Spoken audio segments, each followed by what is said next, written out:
Disk has been formatted. Okay. Okay. There we go. Okay. My name is Kaya Landon, and I'm here today to interview Jim Frank about his experiences at the Intermountain Indian School. Today is March 24th, 2012. Jim, tell me, what years did you attend the school? I attended 1976, that's January of 1976 to May of 1979. Okay, and how old were you then? I believe I was like around, when I graduated, I was just barely turning 18. Okay. And when I started back in 1976, we should take me back like 4 years. Okay. So you were 15 or 16? Or 3 years, yeah. Yeah, okay. Did you come to the school with anyone you knew? Did you have friends or brothers? No, I didn't. I didn't come as a group with the students. I came on a Greyhound bus. They put me on that from Farmington, New Mexico. Okay. And what made you decide to come to the school? Well, it's kind of a long story. That I went to school in Shibra boarding school from first grade. Back then, didn't have a kindergarten in my area, so I started from first grade to second grade.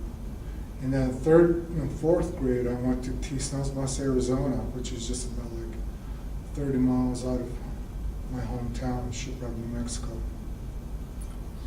And I went up to fourth grade, and I really wanted to get out of that school because it wasn't really much with the kids and all and everything else. And so besides, it was kind of like far away from home. 30 miles was too far for me back then. So I want to go back to Shibra boarding school. And to go back over there, I have to start from 7th grade because they didn't have 5th and 6th grade.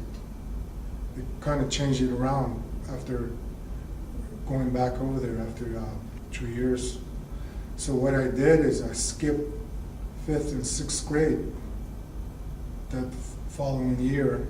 So I went into 7th grade, so which I liked 2 years of schooling. So I went into 7th grade. And I only went for a couple months, and usually we have Navajo Nation Fair and things going on around that time after school started. And my mom was alive then, and but she was working in Mesa Verde in Colorado, and she was heading back that evening, driving back up there.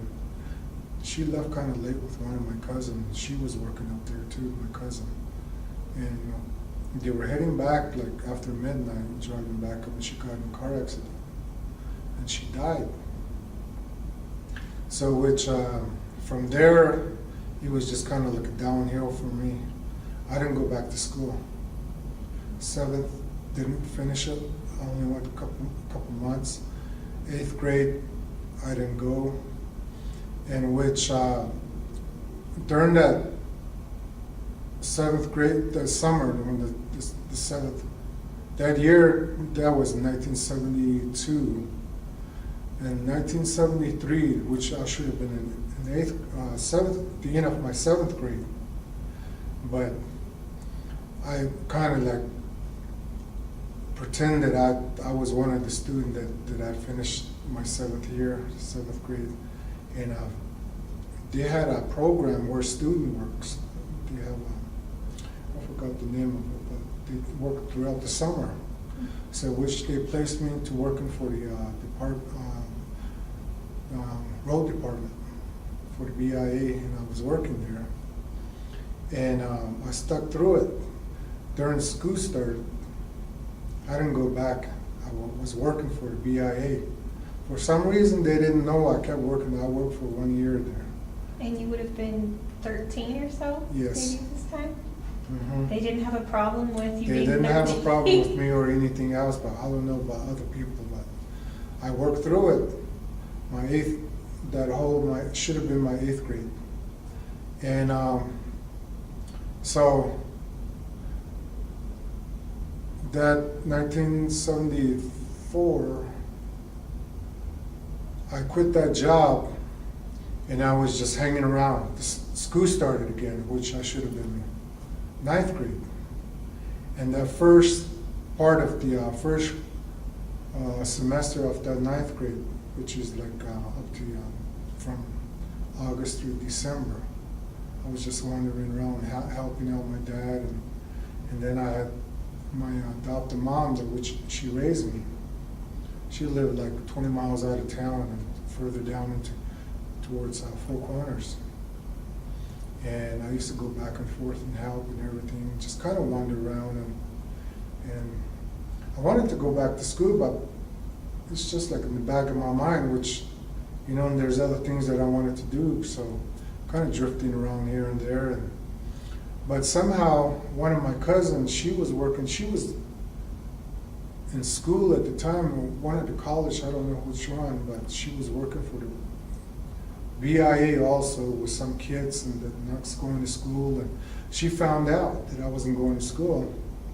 So one day she showed up at the door. My dad was home and I was home, and my brothers were home too. They weren't going to school. So we sat around and her and another girl came in and they interviewing us and everything else and asking questions. And so they mentioned Intermountain, if I want to go there. I said, sure, I'd like to. And so from there on, they signed me up. They didn't ask me what grade and anything that I'm lacking or what grade I was supposed to be in. Maybe they did, but I must have lied. But so that coming December, they got me a ticket and they assigned me to a social worker, a counselor, out of that agency, and he was working with me. And so he set everything up. Wanted to get on the Greyhound from Farmington and everything else, and so I was pretty excited. So, and I wanted to leave because I was pretty much, if I took it back a little bit, growing up for me was just pretty much independent. You know, I didn't rely on nobody or anything else. But one of the things that I was really hurt by was when my mom passed away. That was another thing why, you know, I was in that grieving stage where, you know, I just kind of wandering around and here and there. So anyway, I got on the bus, Greyhound, and I went all the way up to Grand Junction, all the way to Salt Lake City, and to here, Brigham City.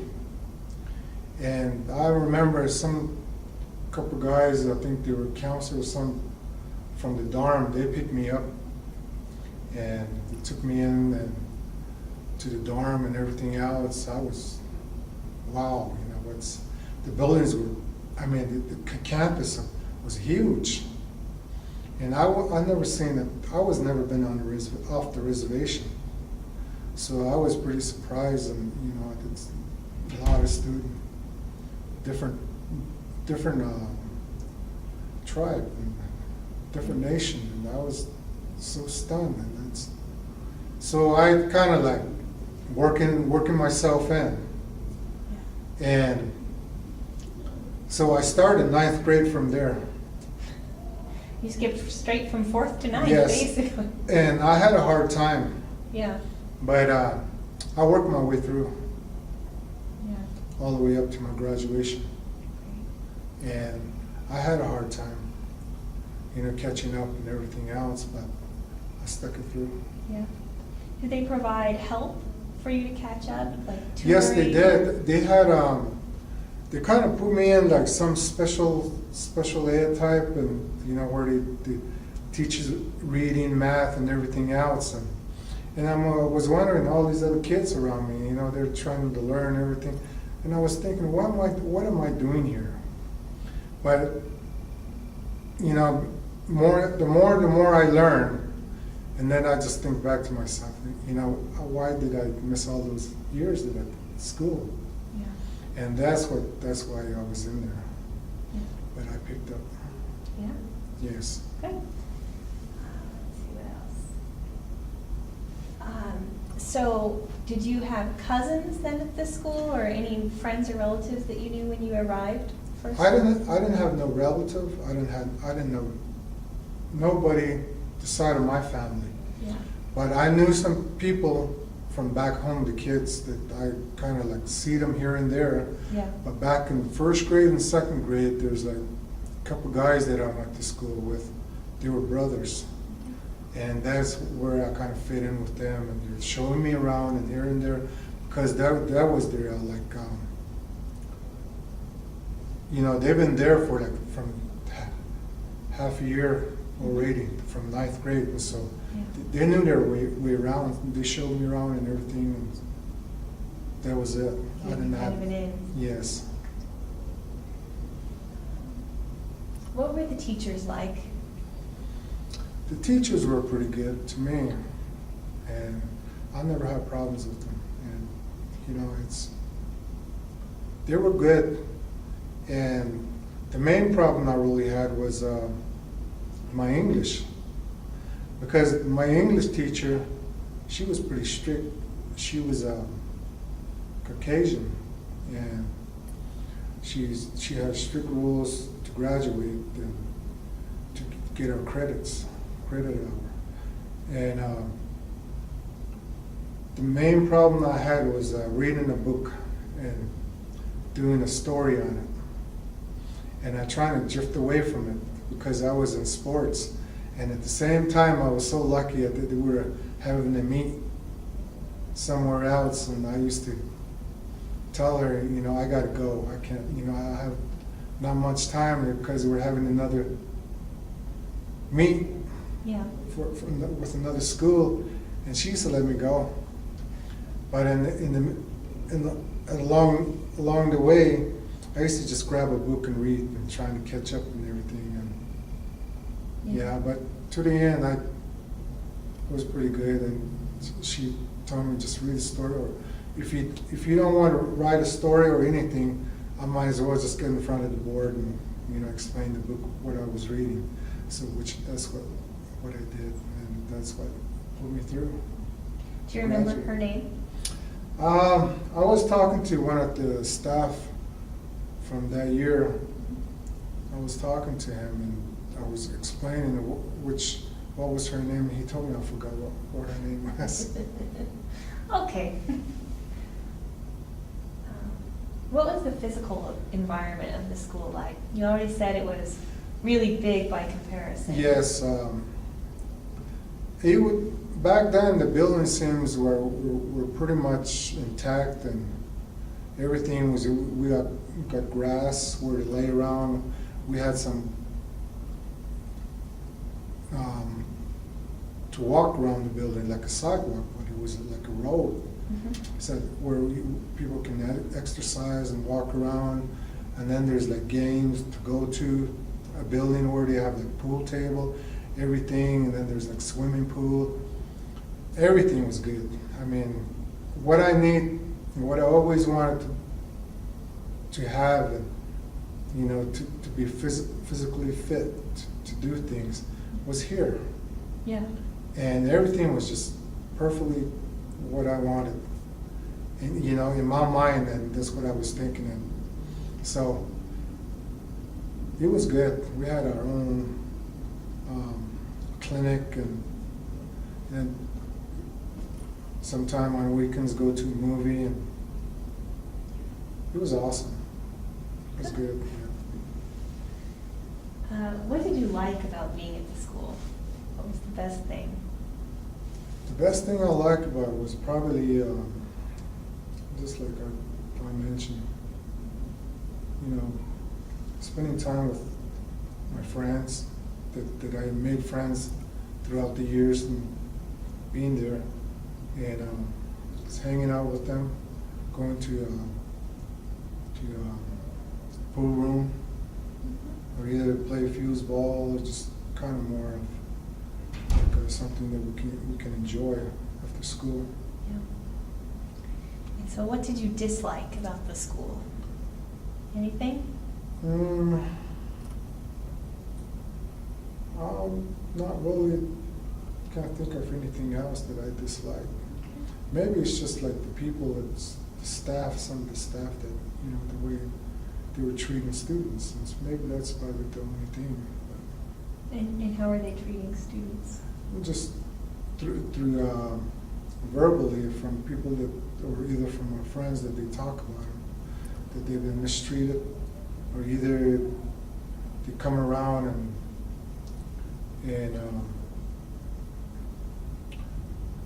it's mainly about curfew and stuff, and they didn't really mean to do that, but they sometimes, you know, they get really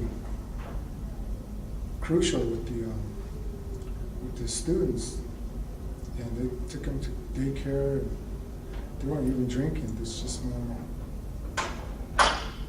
more of a thing. That's where it's kind of a racial thing that was going on. But I'm not. To me, they didn't do anything to me, but that's what I've been hearing. Yeah. And they always tell me, say, don't even talk to him. Just stay away. Just leave. And you know, just keep yourself to yourself and anything else. That's what I did. Yeah. Sometimes that's the easiest way to keep everything going. But other than that, everything was, you know, I can't really think of anything else that I disliked. How is the school different from home? Well, like I said, I grew up on my own nation, the reservation, with the Navajos, and I've been used to around, you know, speaking my language, and you know how we act to each other, our culture and everything, and the way our living, our life and everything else, and the way I've been taught is pretty much the same as the others, my people, the kids have been taught. And you know, we just learn from each other. There's pretty much how we're all connected with my people. And when I came up here to Intermountain, it was totally different, because with the other nation, other tribe was there from their culture, their language and other things that they do was totally different. And just by watching and listening, you know, that's how I picked up, you know, to learn. I just got to be safe and not to say something. You know, I keep everything to myself. And, I get that sense. Mm-hmm. Yeah. Were there struggles with other tribes? Did you see a lot of Navajos having? Oh yeah, we mostly had problems. This is kind of the strangest experience I had, was that Apache is supposed to be part of Navajos, you know, we're a distant cousin. Yeah. Mainly with the St. Carlos Apaches, we used to bump heads with them, and we used to fight with them. I done that with me and one of my friends. We got involved with a few of them. Yeah. And we always, anything happen, it just stays with us. It doesn't go nowhere, just between person to person, you know. Yeah. And we keep it under the carpet, and it doesn't go nowhere. So we've done that. And then also crashed with the other tribe. I can't remember what tribe they were, but we pretty much stuck together with my own people then. Yeah. But with any major fights or any major with different tribe, it happened. I can't remember the year, but I think it was just right before I came into school, and I heard about it. It was with a lot of, you know, they come together and they fight. That's one of the things that I've been thinking, you know, like nowadays, the kids, all the gangbangers and everything else, and what they're doing, graffiti and everything. I was thinking, we'd done all that during the time we were growing up, when I was a kid. And I never seen that in the city or anywhere, or nothing. And to this day, what have we done in the past through this school in the mountain? We done all that. And that's what I seen, and that's what it was. And I seen people get beat up, and at one time, one of my friends was asleep. He was a good friend of mine. He was in the same dorm, and I guess these 3 guys came in and busted into the door. They were Apache, and they bust the door in, and they beat the living hell out of him. They stabbed him. They stabbed his head. They stabbed him all over. He ended up in the hospital. And I think nothing happened to those kids that done that. They were still in school. But at the very end, we came back, and I remember that I wasn't part of it, but these other kids, the Navajos, were chasing these Apaches around. It was like school. We were just watching, they were running here and there, and these Apaches were hiding. They were running from us, the Navajos, and I wasn't even nowhere involved in that. So they were just doing their thing. Yeah. Trying to make sure we don't run out of tape. Did you speak Navajo at all when you were at school? I speak Navajo when I grew up and all the way through high school. I speak. Every now and then, yes, I speak English. Yeah.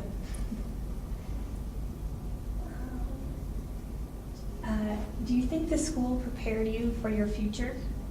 Oh yes, they did. They sure did. In what ways? Well, one thing, like I said, with schooling, they really taught me the way of living outside of the reservation.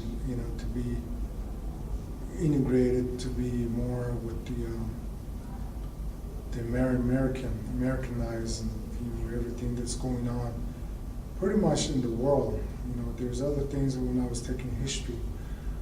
I picked up a lot during school, and what's out there. And I even experienced here in Brigham City, going around, it's like I'm not the only person around, my own color and my own people. I've seen so many different that, I look outside myself, that it was different. That, they prepared me to go, outside of me, out of my boundaries, and to learn. Yeah. And that's the way I seen from, like, when I first came with a different tribe. And it wasn't just about us, about my people, it was about other people too. Yeah. And one of the main things that really opened my eyes to the world was the going into military.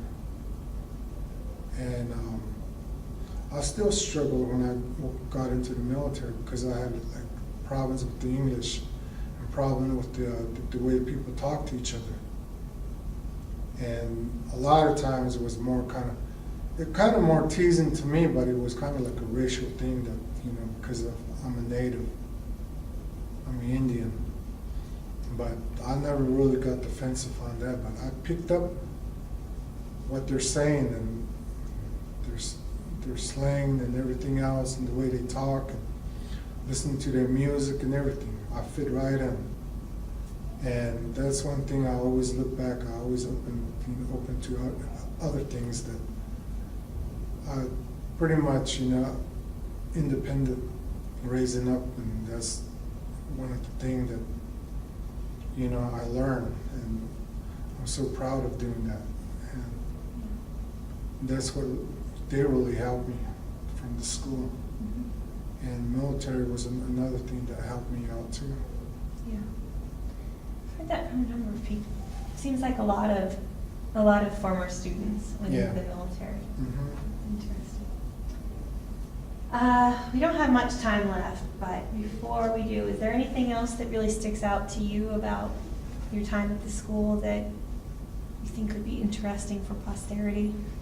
Yes, I think one of the things that really stick out was being in sports, being healthy.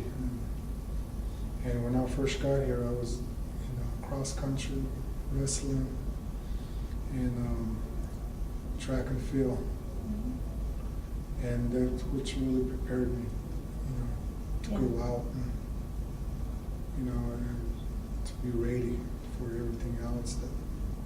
And to this day, I consider myself being fit, and I always keep myself physically and mentally, and got to watch myself what I eat, and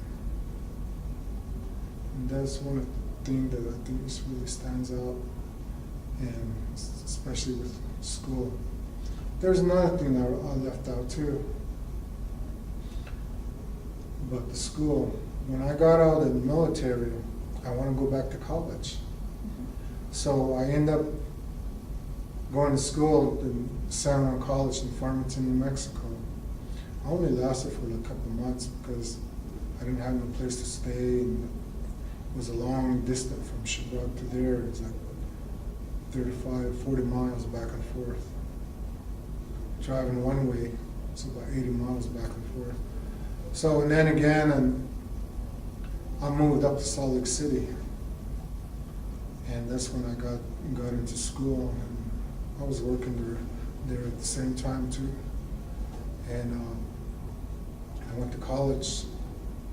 At the time, it used to be Salt Lake Community College. I don't know if it still is. I think it is. And I went there for 2 years. I got my associate degree in heavy duty diesel mechanic, and I graduated from there. And then I continued on.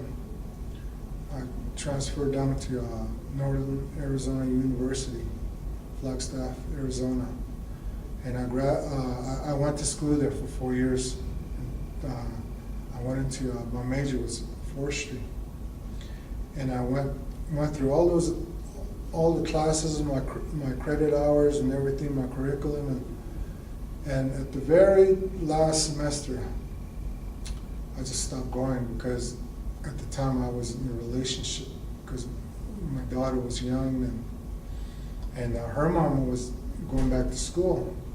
She got her doctorate degree in social work and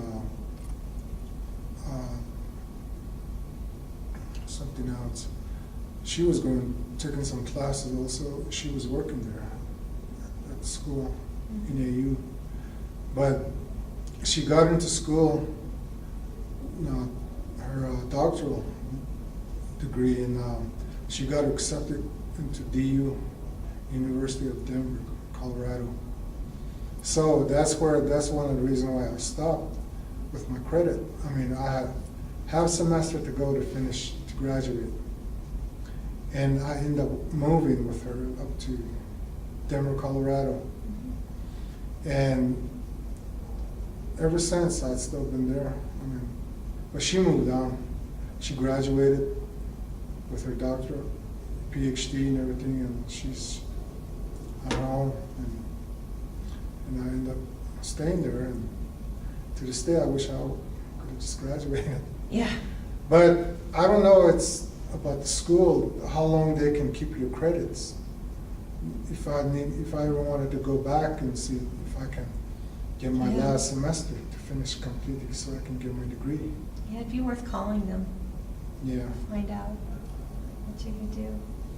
So that was pretty much what, pretty much stands out for me. It's how much did I got help from the school. Yeah. Well, good. The tape's going to run out in about 30 seconds. So Okay. I do want to thank you for sitting down with me today. This has been fun. So we will let you know when we have a transcript ready. Okay. And we can send that to you. And yeah, thank you. All right. Make sure you guys put everything together pretty good. And that will help you guys and whatever you guys doing with it.